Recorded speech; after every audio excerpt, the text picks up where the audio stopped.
सहयोगी राजकिशोर पांडे के साथ आज फिर विस्थापन के मुद्दे पर बात करने के लिए मौजूद हूँ।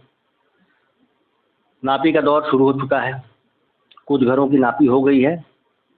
खदान के मुहाने बसे लोग लगातार नापी कराने के इच्छुक हैं, क्योंकि वहाँ पानी की समस्या बढ़ती जा रही है, प्रदूषण अपने चरम पर है। बार बार ब्लास्टिंग से कभी भी मकान गिर सकता है। ऐसे में वहाँ के लोग त्रस्त हैं, जिस कारण कई लोग नापी कराने के पक्ष में हैं, कई विपक्ष में भी हैं। वो एनसेल से बार बार डिमांड कर रहे थे कि अपनी चीज़ों को क्लैरिफाई करें कि वो क्या संपत्ति पे देने वाले हैं, क्या ज़मीन पे देने वाले हैं। इन सभी मुद्दों पर आज एनसीएल कुछ हद तक अपना रुख साफ करती दिख रही है। इन्हीं सब बातों पे चर्चा करने के लिए हमारे साथ सिंगरौली विस्थापन मंच के सचिव प्रदीप कुमार गुप्ता जी मौजूद हैं। प्रदीप जी नमस्कार। नमस्कार सर। आप ये बताइए कि आज एनसीएल द्वारा जो पत्र जारी किया गया है संपत्तियों के विषय में, उसको थोड़ा क्लैरिफाई कीजिए तो कि आम आदमी समझ पाए कि क्या एनसीएल देने वाली है और क्या ये मुद्दा कहाँ तक पहुँचा है। जी देखिए मनीष जी, एनसीएल से दूसरे मंच के जो लोग थे, अभी 3-4 दिनों से नापी चल रही थी, तो उन लोगों ने जगह जगह जाके नापी को रोकने का प्रयास किया। जो किसकी टीम नापी कर रही थी एनसीएल के सर्वेयर्स के साथ में मिलकर, तो उन्होंने एक मुद्दा बनाया हुआ था कि एनसीएल हमको ज़मीन का क्या रेट दे रही है, संपत्तियों का क्या रेट दे रही है, मकान का क्या रेट दे रही है, और जब तक ये क्लैरिफाई नहीं करता तब तक हम लोग नापी नहीं करने देंगे। यद्यपि लोग जो परेशान हैं, 7 नंबर वार्ड के हो गए, 10 नंबर वार्ड के हो गए, या खदान के मुहाने पर जो लोग बैठे हुए हैं, उनको सबसे बड़ी मुसीबत ये है कि वहाँ टैंक धंस गए लोगों के, बोरिंग फेल हो गई, पानी की समस्या है, प्रदूषण की समस्या है, ब्लास्टिंग के दौरान पत्थर भी उचट के उनके घरों में आते हैं, मकान कब क्रैक होकर धराशायी हो जाएंगे आशंकित रहते हैं लोग। तो उनको इस बात की जल्दी थी कि भाई जितनी जल्दी नापी होगी और आगे की कार्रवाई बढ़ेगी, सर्वे पूर्ण होगा, हम लोगों को मुआवजा पाएंगे, हटना है हट जाएंगे। देश हित में सब लोगों ने त्याग किया है, हम लोग भी त्याग करेंगे। लेकिन कुछ लोगों की मंशा एक्चुअली नापी रोकने की नहीं है या रेट का क्लैरिफिकेशन एनसीएल से लेने का नहीं था। उनकी मंशा तो विस्थापन ही रोकना है। उन ऐसी मंशा सार्वजनिक रूप से दिखाई पड़ने लगी है कि कुछ लोग उसमें ऐसे भी हैं जिनकी मंशा है कि विस्थापन को कैसे रोका जाए। अभी रेट क्लैरिफाई हो जाएगा या एनसीएल ने दे दिया है, उसके बाद भी लोग कहेंगे कि कोई दूसरा विकल्प खोजेंगे उसका कि विस्थापन कैसे रोका जाए। हमारा यही मुद्दा है कि आज जो एनसीएल रेट क्लैरिफाई किया है, क्या किया है, उसके बारे में विस्तार से बताइए, फिर आगे मुद्दों पे आएंगे। ठीक है, तो आज जो मोटा मोटी एनसीएल ने रेट दिए हैं, उसने आरसीसी मकान का हम क्या रेट देंगे, जमीन का क्या रेट देंगे, कच्चे मकान कबेलू जो मकान है उनका क्या रेट देंगे, टीना शेड या जीआई शीट या एस्बेस्टस जिसको कहते हैं, उस सीट का जो रेट मकान बने उसका हम क्या रेट देंगे। तो इन्हीं सब चीज़ों पे विस्तृत रूप से उन्होंने रेट दिए हुए हैं कि कौन कौन से रेट हमको किस किस संपत्ति के रेट हमको किस तरह से देना है, तो उन्होंने दिए हुए हैं। आज जो इनके द्वारा रेट जारी किए गए हैं, तो क्या उससे यहाँ के लोगों को फ़ायदा पहुँच रहा है? क्योंकि देखा गया है कि आप लोग जितने भी ग्रुप बना के चल रहे हैं, जिसमें तमाम सारे लोग यहाँ मोरवा क्षेत्र के जुड़े हुए हैं, वो कुछ हद तक असंतुष्ट भी दिख रहे हैं, कुछ संतुष्ट भी दिख रहे हैं कि चलो ठीक है ये रेट दिया। कईयों का कहना है कि कलेक्टर गाइडलाइंस के हिसाब से तो काफ़ी नुकसान जाएगा, जो हमारी संपत्ति का हमको जो मिलना चाहिए था अब हमको उतना भी नहीं मिल रहा है। इस पर थोड़ा रोशनी डालिए। देखिए, कानून ये कहता है, भूअर्जन अधिनियम ये कहता है कि भू अधिग्रहण अधिसूचना की प्रारंभिक अधिसूचना की जो डेट होती है 4/1, उसमें जिस डेट को 4/1 लागू होता है या प्रारंभिक अधिसूचना निकाली जाती है राजपत्र के द्वारा, भारत सरकार के द्वारा, तो जमीन का रेट तो वही मिलता है। तो जैसे हमारे यहाँ 4/1 लगा 2020 है ना, तो 2020 की जो अधिसूचना निकाली गई, तो उसी 20-21 का जो कलेक्टर गाइडलाइन का जमीन का रेट होगा, भूमि का जो रेट होगा वो मिलेगा।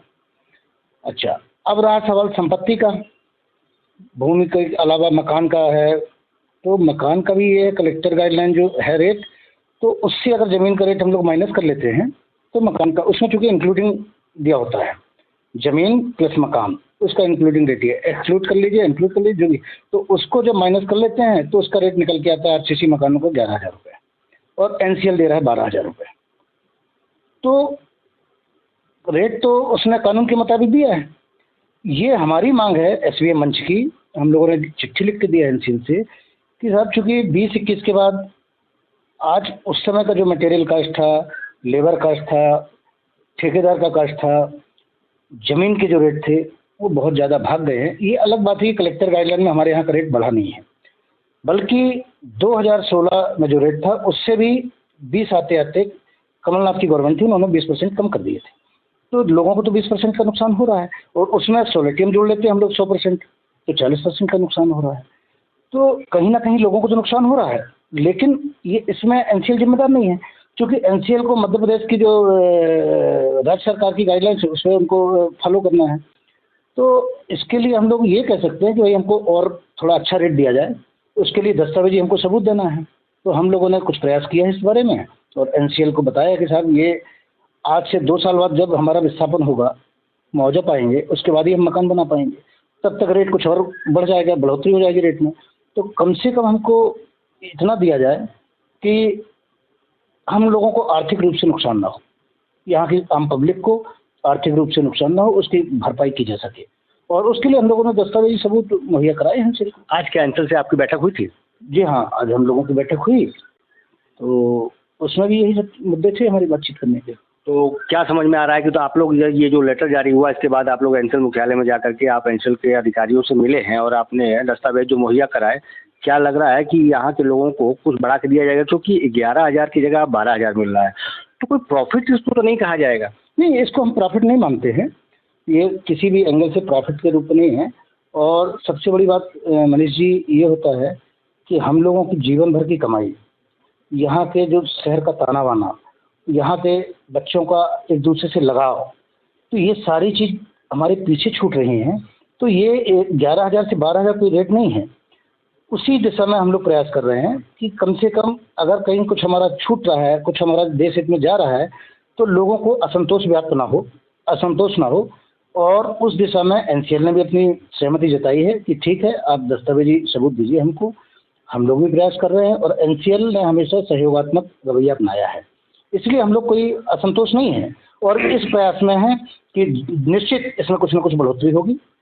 और आज जो मीटिंग हुई उसका सार यही निकला कि एनसीएल उसको कुछ ना कुछ, जैसा उनकी मंशा दिखी हम लोगों को, उससे साफ लग रहा था कि ये भी इस चक्कर में है, इस प्रयास में है कि आप लोगों ने दस्तावेजी सबूत हमको दीजिए और हम उसको देखते हैं और संभव होगा तो जरूर बढ़ाएंगे।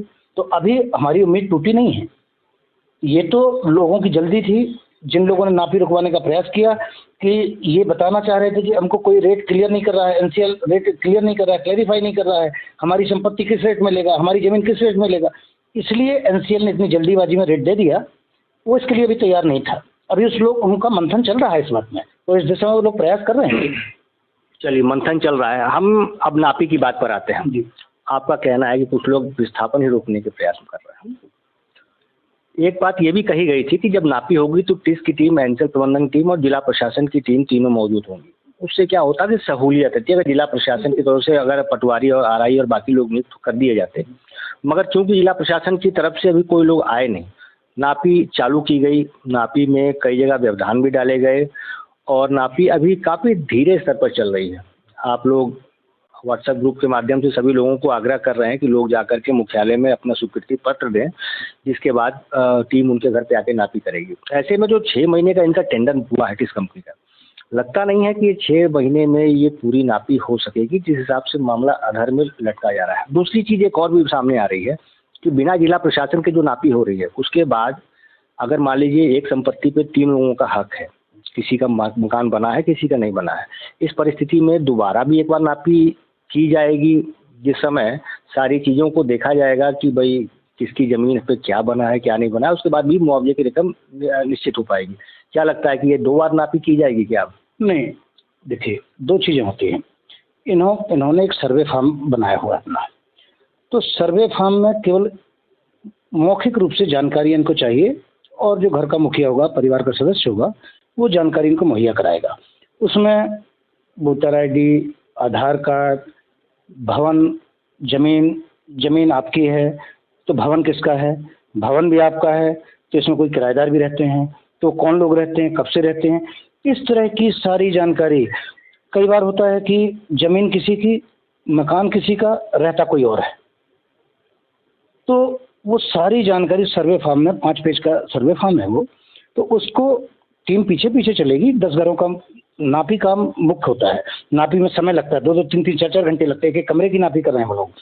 अंदर में किसी के टाइल्स है, फॉल सीलिंग है, किसी के घर में बाहर इनर प्लास्टर है, किसी के घर में बाहर प्लास्टर है, किसी के यहाँ खाली बाथरूम में टाइल्स लगा है, किसी के यहाँ केवल किचन में टाइल्स और ग्रेनाइट लगा है, किसी के घर में पूरे घर में मार्बल बिछा हुआ है। तो इन परिस्थितियों में चूंकि इसके अलावा आरसीसी मकान का जो रेट है, उसके अलावा वो सारी चीजें एसओआर के हिसाब से जोड़ के देंगे। तो ये केवल ऐसा नहीं है कि ये जो 12,000 इन्होंने बता दिए केवल आरसीसी मकान का ही है, उसके अलावा कैटेगराइज इसका डिफाइन करेंगे कि भाई ए ग्रेड का मकान किसका, लग्जरी मकान कौन सा है, सेमी लग्जरी कौन सा है, आरसीसी मकान कौन सा है।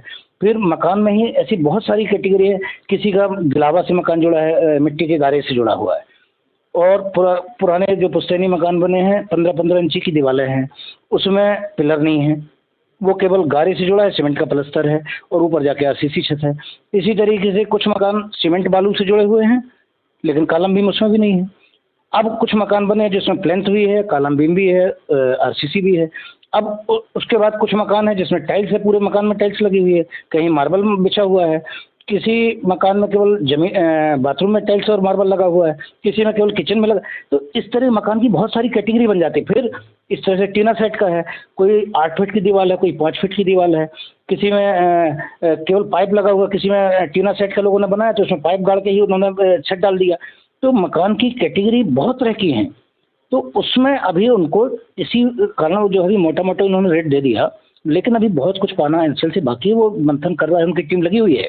आज भी यही चर्चा हुई कि साहब मकान तो 25 कैटेगरी के बन रहे हैं, आपने तो 5-7 तरह के मकानों को बता दिया। आंगन में आपका आंगन है तो कच्चा है कि पक्का है, चबूतरा बना है, आपका बोरिंग बना हुआ है, किसी का कुआं है तो कुआं का डाया क्या है, उसका व्यास क्या है। तो इस तरीके से बहुत सारी चीजें जो है अभी अनुत्तरित प्रश्न है उसके। मतलब दोबारा हम प्रशासनिक अमले के साथ फिर नापी करने की आवश्यकता नहीं पड़ेगी? नहीं, मकान की नापी नहीं करेंगे, केवल वो जो जानकारी आपको पारिवारिक जानकारी चाहिए कि भाई है, डिपेंडेंट कितने लोग हैं आपके, जो 15-15 लाख रुपए देना है तो बालिग सदस्य कितने हैं, नाबालिग सदस्य हैं तो उनसे उनको लेना देना नहीं, लेकिन डिपेंडेंट कौन है फैमिली में, बालिग कितने हो गए हैं, फिर पुत्र जो है उसकी शादी 9 फरवरी 2024 से पहले हो गई है, रहता है तो कहाँ रहता है। तो उसमें बहुत सरल तरीके से हम लोगों का प्रयास है कि बहुत ज़्यादा डॉक्यूमेंट्स ना मांगे जाएं, और इस तरीके से कि जो सरलता पूर्वक, चूँकि बहुत सारे लोग जो किराए से 20-20 सालों से रह रहे हैं, उनके पास कोई अनुबंध नहीं होता है, एग्रीमेंट नहीं होता है मकान मालिक के साथ में, 2-2 हज़ार रुपये देकर लोग रहते हैं, तो उनको बहुत परेशानी न जाए, उसका लाभ उनको भी मिले। ये हमारा निवेदन आग्रह किया था हमने एनसीएल प्रशासन से, मैनेजमेंट से, और उन्होंने कहा इस पर भी विचार करते हैं और कम से कम सरलता पूर्वक जो डॉक्यूमेंट्स लोगों को मिल जाएं, इस तरह के हम। चलिए, लाभ यहाँ के सभी को मिले जो रह रहे हैं और जो यहाँ पे पहले से भी निवास है या जो किराए पर रह रहे हैं, सभी को इस चीज़ का लाभ मिले, ये तो एक बात हो गई। दूसरी बात ये कि अमूमन देखा गया है कि आप लोग कह रहे हैं कि भाई वो विस्थापन रोकने के पक्ष में अगला जो मंच है, मगर उनकी भी कुछ मांगे हैं जो वो जायज़ समझते हैं या क्षेत्र के कुछ लोग भी जायज़ समझते हैं कि हम 5 या 6 मुद्दों पर उनसे एनसीएल से उनकी रजामंदी चाह रहे हैं कि वो अपने बता दें कि हमको कहाँ किस साइड पर बसा रहे हैं या हमको रेट दे रहे हैं। तो आपको नहीं लगता है कि वो अपनी तरफ से कुछ डिमांड सही कर रहे हैं जो क्षेत्र के लोगों के भला? देखिए, भला यहाँ के लोगों के दोनों चाह रहे हैं, दोनों पक्ष के लोग हैं तो वो चाह रहे हैं, तो आपको नहीं लगता है कि वो अपने स्तर पर जो प्रयास कर रहे हैं वो गलत नहीं सही है? नहीं, मैं उससे दो राय नहीं रखता हूँ, उस बात से इत्तेफाक नहीं है मेरा, कि हम तो ये चाहते हैं कि आम पब्लिक के लिए, आम जनमानस के लिए, चाहे वो मंच प्रयास करे चाहे हम लोग प्रयास करें, भला आम जनमानस का होगा तो हमें हमारा भला होगा। हमारा ऐसा नहीं कि हम लोग एनसीएल कुछ देगा तो हमारा अलग से कुछ बनाएगा या मंच के लोगों को उनका अलग से कुछ होगा, ऐसा कुछ नहीं है। सोच हमारी ये है कि किसी भी सूरत में आम पब्लिक का नुकसान नहीं होना चाहिए, एक बात। दूसरी बात ये कि अधिक से अधिक जो लाभ मिल सकते हैं, चाहे आप दिलाएं हम दिलाएं, हमको इसमें कोई पीठ थपथपाने वाली कोई बात नहीं है, ना कोई हमको वाहवाही लेने की जरूरत है, लेकिन नियत और मनसा साफ होना चाहिए। मनसा और नियत साफ होना चाहिए। आप उनको 24 मांगे रखी आपने, चूंकि विधि सम्मत नहीं थी, आपने 4-5 महीने पूरी सिंगरौली में पर्ची बांटी कि हम विधि संगत, तो विधि संगत मांग होती है आपकी, तो उसका रिजल्ट भी आपको अच्छा मिलता। अब आप 6 मांगों की बात कर रहे हैं, तो उसमें बहुत सारी चीज़ें ऐसी भी हैं जो बिल्कुल मिलना चाहिए, और उससे हम भी सहमत हैं कि अगर अच्छा से अच्छा पैकेज मिल जाता है तो उसमें कोई बुरा बात नहीं है। और अगर आपकी मांग पूरी, तो हम भी तो उसी में शामिल हैं। सिंगरौली की जनता में तो मैं भी आता हूँ। अगर आपके 25 लाख मांग मान ली जाती है तो हमको खुशी इस बात की। चलिए, इसमें आपका भी फायदा होगा और यहाँ के लोगों का भी फायदा होगा। दूसरा एक प्रश्न कि अ, वो लोग स्थानीय स्तर पर जा करके नापी रुकवाने का प्रयास करते आए हैं। 3 दिन 4 दिन लगातार प्रयास किया गया। कई जगह नापी रुकी भी, किसी दिन 1 घर की नापी हुई, किसी दिन 3 घर की हुई। तो प्रयास वो जमीनी स्तर पर उतर कर रहे हैं। प्रयास तो आपके द्वारा भी किया जा रहा है कि ग्रुप में सभी को समझाएं कि जाकर के मुख्यालय में अपना सहमति पत्र दें और नापी करवाएं। तो प्रयास तो माना भी जाएगा कि आपकी तरफ से भी प्रयास है। आप सोशल प्लेटफॉर्म का सहारा ले रहे हैं, वो फील्ड पे उतर के ले रहे हैं। देखिए, सोशल प्लेटफॉर्म का सहारा लेने से कोई घायल नहीं होता है, किसी के साथ उसमें हिंसात्मक कार्रवाई नहीं होती है। हम लोग अहिंसा के ही पुजारी हैं। अपनी बात अच्छे ढंग से पब्लिक के बीच में, चूंकि पब्लिक, हर आदमी उतना समझदार नहीं है मनीष जी, उसको ये सच्चाई पता लगना चाहिए कि हमको वास्तव में क्या मिल रहा है। उसको पता लगना चाहिए कि अगर एनसीएल अपने पत्ते नहीं खोल रहा है, रेट नहीं बता पा रहा है, तो उसका कारण क्या है। उसकी वजह अलग अलग हो सकती है। हम लोगों ने कहा साहब ये रेट सही नहीं है, बीच में हमारी हर 2 दिन 4 दिन में 10 दिन में मीटिंग चलती रहती है, तो ये रेट तो हमको पता थे। और इसमें आपने देखो कि आम जनसभा में अग्रसेन भवन में हम लोगों ने घोषणा भी की थी कि 8800 रुपये एनसीएल दे रहा है। ये आज कोई नई बात नहीं है, लेकिन चूंकि प्रयास हमारा था कि इससे और बेहतर रेट मिल जाए, भूमि भवन संपत्तियों के रेट और अच्छे से अच्छे मिल जाए, उस प्रयास में एनसीएल भी, चूंकि कहना ये था एनसीएल का कि आप लोग तो प्रयास करें, हम भी उसी में लगे हैं कि थोड़ा अच्छा रेट बेहतर हो जाए, आप लोगों को प्रतिकर अच्छा मिले। तो लेकिन अब दूसरा मंच जो है, एक उसको एक शस्त्र के रूप में उपयोग कर रहा है कि भाई भूमि का रेट पता नहीं है, संपत्ति का रेट पता नहीं है, तो हम लोग देने जा रहे हैं रेट। हमने ठीक है, चलिए, हमारा उम्मीद कम नहीं हुई है, या एनसीएल ऐसा नहीं है कि उसके हमारी बात नहीं सुनेगा, लेकिन अभी जो कानून और विधि सम्मत है उसने रेट दे दिए। अब विधि सम्मत जो रेट थे उन्होंने इनको पकड़ा दिए। अब आप नहीं बोल पाओगे कि भाई हमारी संपत्ति का डिक्लेयर नहीं किया, क्या रेट मिलेगा, जमीन का क्या रेट मिलेगा, अब नहीं बोल पाओगे आप। अब तो उसने रेट दे दिए हैं। अच्छा, इन सब के बीच देखा गया है कि आपका जो मंच है वो थोड़े स्थानीय पत्रकारों से कुछ नाराज चलता है कि कहीं पक्षपात तो हो रहा है, कहीं ऐसा आप मानते हैं क्या? देखिए मनीष जी, ये मानव स्वभाव होता है कि उसमें मैं एक लाइन ये जोड़ूंगा कि जैसे अग्रसेन धर्मशाला में हम लोगों ने एक आम जनसभा रखी, और उसमें अपने ही यहाँ के लोकल मीडिया बंधु थे जिन्होंने लाइव चला के रखा था। उसके 50 वीडियो सोशल प्लेटफॉर्म पे पड़े हुए हैं, आपने भी देखा होगा। आप थे कि नहीं थे, मैं नहीं देख पाया आपको, लेकिन जो आपके माध्यम से न्यूज़ निकला उसमें जो लोग अचानक पहुंचे वहाँ और अपने आप को ये प्रदर्शित करते हो कि हम आम जनता हैं, वो किसी समय में इसी मंच के हिस्सा थे। उनको अलग क्यों होना पड़ा? क्योंकि हम लोगों ने कभी ये नहीं रखा कि हमको भलुगढ़ ही जाना है। मैंने लोकल बसाहट के जो स्थानीय मुद्दा था कि बसाहट एनसीएल कहाँ देगी, हमने हमेशा से ये कहा कि जहाँ पर प्रशासन मुहैया कराएगी हम लोग जाने तैयार है, लेकिन हमारी उसके पीछे एक शर्त थी कि वहाँ पर एनसीएल मुख्यालय जाएगा तो हम लोग जाएंगे। और वो शर्त आज भी हमारी है कि मुख्यालय जाएगा तो हम लोग जाएंगे, नहीं जाएंगे अगर मुख्यालय नहीं जाता है तो हमको प्लाट के आर&आर साइड के प्लाट का जो उसके बदले में हमको इतनी बढ़िया रकम अट्रैक्टिव पैकेज दीजिए कि पब्लिक उसमें डिसाइड कर लेगी उनको बसना है कि पैसा लेना है। हमारा मुद्दा ये था कि सिंगरौली के पत्रकार पेड न्यूज चला रहे थे, लेकिन जिस समय आपने उसको न्यूज चलाया तो उनको आपने एक आम जनता बना दिया कि वो अपनी बात पूछने गए थे।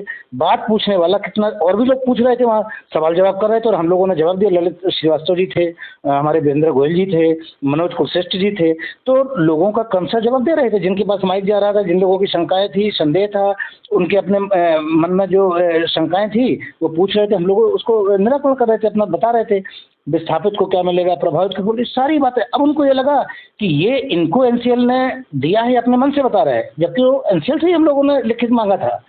और कोई भी हम लोग ऐसे मुँह से अपने बात नहीं निकालते हैं, अपने ग्रुप में नहीं डालते हैं जो एनसीएल ने सहमति न जताई हो, लिखित में न दिया हो, हम लोगों को ऐसा कोई मंशा नहीं रहती पब्लिक को बीच में ऐसा ये साबित करने की हम लोग बहुत जानकार हैं। हम लोग ये जरूर प्रयास करते हैं कि छोटे से छोटे तबके के लिए सब कुछ ऐसा करें। तो जो व्यक्ति कोई सवाल जवाब करने आम जनता की तरफ से जाएगा वो माइक छीनता नहीं है।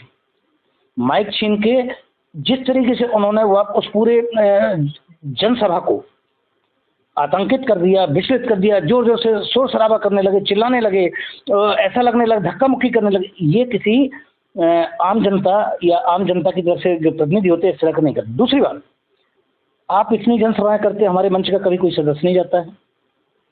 आपने बाजार में सभाएं की, अलग अलग स्थानों में। वही तो उनके पक्ष का भी कहना था कि भाई ये एक आम सभा बुलाए थे और हम आम आदमी की तरह पहुंच के सवाल पूछ रहे हैं। तो आम आदमी के सवाल कैसे होते हैं आप भी जानते हैं, हम भी जानते, पूरी दुनिया जानती है।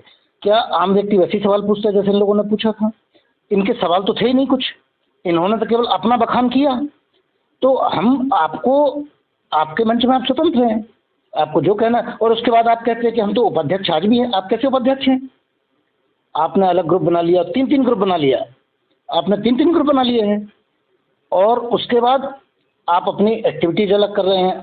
अगर हमारे ग्रुप में आप भी उपाध्यक्ष हैं तो फिर नापी तो हम लोग रोकने नहीं जा रहे हैं। मेरा सवाल फिर कुछ और है। मेरा सवाल है स्थानीय पत्रकारों का। उस दिन भी समाचार हम लोग के द्वारा जो चलाया गया था कि 2 पक्षों में। अब लोगों में असंतोष क्यों फैल रहा है इसमें देखिए, हमारे मंच ने तो बहुत कोई टीका टिप्पणी नहीं की है। जो आम जनता है सिंगरौली की वो भी जुड़ी है इसमें, हमारे मंच में 1000 लोग जुड़े हुए हैं।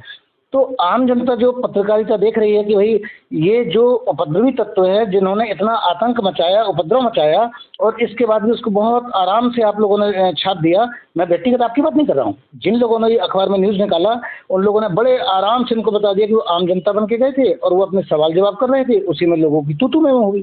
जबकि तू में तो बिल्कुल नहीं थी। हम लोगों ने तो प्रयास किया कि आप अपने आराम से शालीनता से अपने प्रश्न पूछिए, उसके हम लोग संभव जवाब देंगे। और फिर दूसरी बात, एनसीएल का जवाब तो हम नहीं दे सकते हैं। हम लोग जो बता रहे हैं आप सब कुछ जानते हैं, आप तो दुनिया को ज्ञान बांट रहे हैं, आप तो प्रचार कर रहे हैं, नापी रोक रहे हैं, तो सब लोगों को आप पर्ची बांट रहे हैं। आप तो 24 मांगे आपने बना के मांगिए, तो आपके सवाल तो हमसे कुछ बनते नहीं, आपके सवाल बनते हैं एनसीएल से। और जो कि आप कर चुके हैं वहाँ एनसीएल में। 24 सूत्री मांगे आपने रखी, 6 सूत्री मांगे आपने रखी, मंत्री जी को आपने दिया, सांसद जी को आपने दिया, तो हमसे सवाल क्यों करना है आपको? हम आपके मंच में पहुंच जाए और आपसे सवाल करने क्यों करेंगे हम आपसे सवाल? अगर जनता के हित में कोई सवाल पूछना तो एनसीएल से पूछिए, एनसीएल उसका जवाब देगा और आपको दे रहा है जवाब। आप तो पब्लिक को अपने मंच में बताइए कि हम 24 सूत्री मांगे 4 महीने से मांग रहे थे तो हमको क्या मिला। आप पब्लिक को बताइए कि हमने क्या एनसीएल से पाया 24 सूत्री मांगों में, और पब्लिक को अपनी उपलब्धि बताइए ना। वही तो उनका कहना है कि हमें नहीं मिला तो हम नापी नहीं होने। तो नहीं मिला तो इससे हम कहाँ अपराधी हैं इसमें?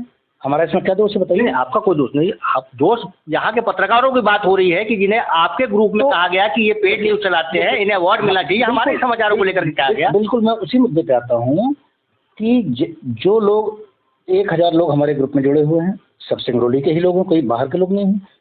1000 लोग उनके ग्रुप में भी जुड़े हैं। उसमें मोस्टली दोनों ग्रुप में सब एक दूसरे से मैंने उधर भी जुड़े हैं, इधर भी जुड़े हैं। लोग लिख रहे हैं, उनको क्या लगा आपकी पत्रकारिता से या आपके जो न्यूज़ से, उन्होंने क्यों लिखा। तो एक एक व्यक्ति को तो हम लोगों ने उसका लिखा भी, लोगों को बोला भी, पर्सनली फ़ोन करके बोला कि देखिए 2-3 तो अपने यहाँ मीडिया पत्रकार हैं और वही पब्लिक के भले का भी काम करते हैं, इसलिए हम लोगों को इस तरह की बात नहीं करते। और लोगों ने उसका रोका भी, हम लोगों ने बात करके समझाया भी लोगों को। मतलब आप ये मान रहे हैं कि ग्रुप में जो उस दिन चल रहा था वो गलत चल रहा था, कि ये उसमें उस दिन तमाम तरह की बातें हुई कि इन्हें अवार्ड मिलना चाहिए, हम अवार्ड लेने को भी तैयार हैं। उन्हें ये भी कहा गया किसी सुनार को धमकाया जा रहा है और ये वहाँ भी जाएंगे, तो कोई सुनार यहाँ अगर आके मोरवा थाने में तहरीर दिया है तो उसको भी बताइए। क्योंकि इस तरह चीज़ों जब ग्रुप में चलती हैं और आप एक पदाधिकारी हो, ग्रुप के एक वरिष्ठ आदमी हो, सचिव के पद पर हो, और आपकी तरफ से अगर रोका नहीं जाएगा तो अराजकता तो फैलेगी। नहीं, रोका हम लोगों ने, रोकने का ही प्रयास था। और देखिए मनीष जी, जैसे हर आदमी की सोने की, जागने की, खाने की, सबका एक टाइम टेबल। अब मान लीजिए हम लोग 10 बजे खाना खाते सो जाते हैं, अब उसके बाद बहुत लोग 12 बजे तक जागते रहते हैं। अब वो ग्रुप में लिखा पढ़ी कर रहे हैं, हम लोग तो सवेरे उठेंगे तब देखते हैं कि अरे ग्रुप में ये चल रहा था, तुरंत उनको फ़ोन करते हैं कि भाई इस तरह की दोबारा उपयोग नहीं होना चाहिए भाषा का। और तीसरी बात ये कि हमारे ग्रुप में कभी आप देखेंगे अगर किसी ने जरा सा अमर्यादित या अमर्यादित बोलिए उसको या अभद्र भाषा बोलिए, कि अगर जरा सा भी उपयोग किया तो उसको समझाइश देने के बाद एक आध बार समझाइश दिए, दूसरी बार ग्रुप से बाहर कर देते हैं। हमारे ग्रुप में हमारे अध्यक्ष महोदय का बिल्कुल स्पष्ट निर्देश है कि ग्रुप का चाहे वो कोई भी मेंबर हो, आम जनमानस के हित में हम लोग आपको जानकारियां प्रदान करें, आप लीजिए, सवाल करिए, जवाब हम लोग जरूर देंगे अपने स्तर पे, और नहीं मालूम होगा तो एनसीएल से आपकी बात का हम लोग जवाब लेंगे। लेकिन इसमें अमर्यादित भाषा नहीं होना चाहिए, किसी के ऊपर गाली गलौज नहीं होना चाहिए, कभी हमारे मंच में नहीं चलता है। उस दिन भी कुछ लोगों ने लिखा, लेकिन वो अमर्यादित भाषा बिल्कुल नहीं, वो केवल एक इस तरीके की भाषा का उपयोग कर रहे थे कि भाई मान लीजिए बोल रहे हैं मनीष जी को अवार्ड मिलना चाहिए थोड़ी देर के लिए, मनीष जी को अवार्ड मिलना चाहिए, भारत रत्न मिलना चाहिए। ठीक है, उनका गुस्सा जायज हो सकता है, लेकिन हम लोगों को अच्छा नहीं लगा, हम लोगों ने उसको प्रयास किया रोकने का, और उसके बाद से कोई लिखा पड़ी नहीं। हम लोग तो तैयार है अवार्ड लेने के लिए। मैं एक बार फिर आप सबको बता देना चाहता हूं कि सिंगरौली विस्थापन का एक मुद्दा बहुत ही संवेदनशील मुद्दा है। सभी प्रयास कर रहे हैं कि एक अच्छा विस्थापन हो, सभी को यहाँ अच्छे से अच्छा मुआवजा मिले, उसके बाद ही यहाँ अच्छी से अच्छी बसाहट हो, जिससे यहाँ के लोग सौहार्दपूर्ण वातावरण में जा सके। इसे लेकर कभी भी किसी पक्ष का समाचार निष्पक्ष रूप से ही चलाया गया है, किसी का पक्षपात नहीं किया गया है, और ना ही कहीं पेड न्यूज चलाई गई है। यदि किसी को लगता है कि उन्होंने कभी पैसा देकर समाचार चलाया है, या किसी को लगता है कि दूसरे पक्ष ने पैसा देकर समाचार चलवाया है, तो खुलेआम हम कह रहे हैं कि आप आके हमसे मिलिए, स्पष्ट खुले मंच पे मिलिए और इस चीज़ को साबित कीजिए। मैं धन्यवाद दूंगा प्रदीप कुमार गुप्ता जी का, जिन्होंने बहुत अपना समय दिया और स्पष्ट रूप से चीज़ों को क्लैरिफाई किया। और मैं फिर ये चाहूँगा एक सौहार्दपूर्ण वातावरण बना रहे और एक अच्छा वातावरण में इसमें और मैं जोड़ना चाहूँगा, सभी से मेरा आग्रह है, अपील है कि हम सभी लोग पूरे सिंगरौली वासी पीड़ित हैं। जिस तरीके से ब्लास्टिंग, प्रदूषण और लोगों के सूखते हुए बोरवेल, टॉयलेट के टैंक, क्रैक होते हुए मकान, इन सब से हम लोग आतंकित हैं, ब्लास्टिंग से परेशान हैं। तो सभी लोगों से मेरा विनम्र आग्रह है, अपील है कि एनसीएल को अपनी कार्रवाई करने दी जाए, नापी कराते रहिए, और हम लोग सिंगरौली के लोगों के लिए सेवा में हमेशा तत्पर हैं। किसी के साथ कोई अन्याय नहीं होगा।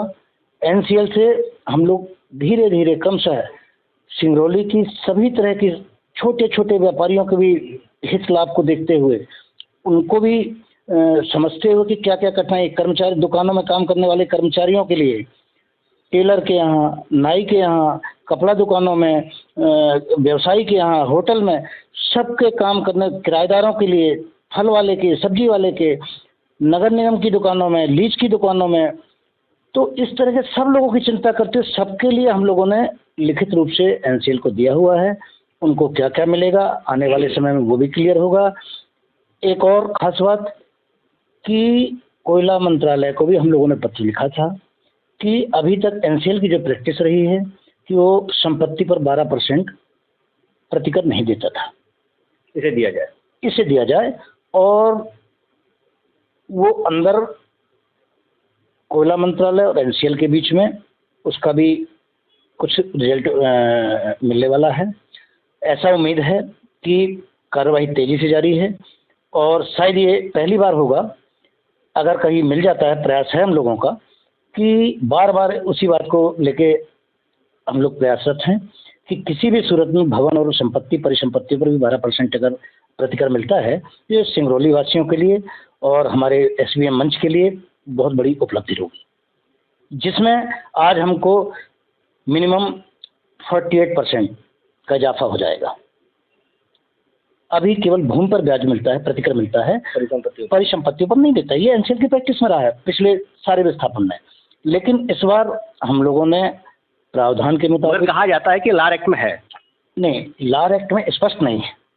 अगर क्लियर होता, उस चीज़ को स्पष्ट होता, तब तो इनको देना पड़ता, फिर हमको इनको बार बार बोलने की जरूरत नहीं पड़ती। लेकिन उसी मुद्दे को लेके हम लोगों ने बहुत सारा अध्ययन किया है, कैसे दिलाया जाए लोगों को। केवल उसमें प्रदीप गुप्ता लाभान्वित नहीं होंगे, सभी होंगे, उसमें सभी होंगे। तो ये मेरी मंशा है कि वो कैसे मिले, हमारे मंच की मंशा है कि किसी तरीके से प्रयास किया जाए।